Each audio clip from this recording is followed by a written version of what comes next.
Vonnegut claims, there are almost no characters in this story, and almost no dramatic confrontations because most of the people in it are so sick and so much the listless playthings of enormous forces. One of the main effects of war, after all, is that people are discouraged from being characters. However, much like real life, there are characters, and these characters give us a glimpse into the different views of war. Campbell portrays himself as a great war general, a furious leader who will lead them to victory. "You're going to have to fight the communists sooner or later," said Campbell. "Why not get it over with now?" However, he is just a snake in the grass, as Edgar Darby said. Darby raised his head, called Campbell a snake. He corrected that. He said that snakes couldn't help being snakes, and that Campbell, who could help being what he was something much lower than a snake or a rat or even a blood-filled tick. Campbell represents the people who see war as a good thing, an excuse to justify and reason their hatred for their fellow man, so they join the army and get their license to kill.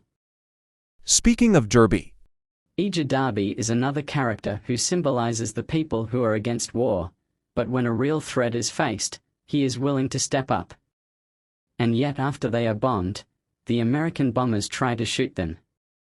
This could symbolize that no matter the reason a soldier joined, the U.S. Army sees them as expendable. Billy Pilgrim is a broken gear in the war machine. He should not be there.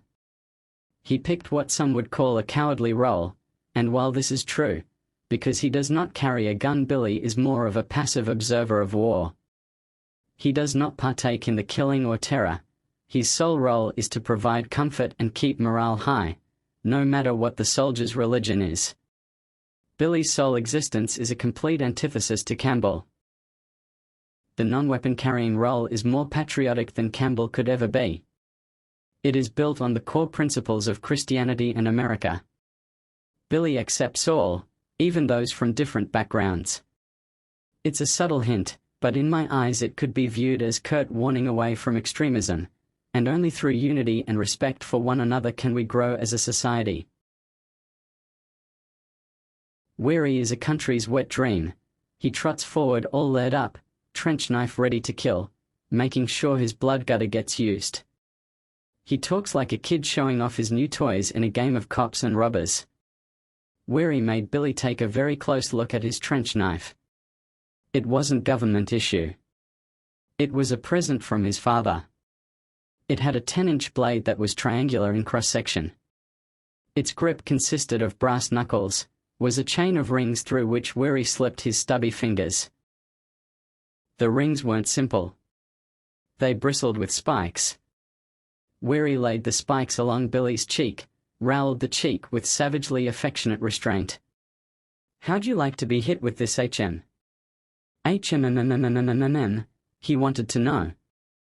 Billy nearly freezes to death while Weary wears layers upon layers of coats, pants, scarves, socks, and everything else under the sun.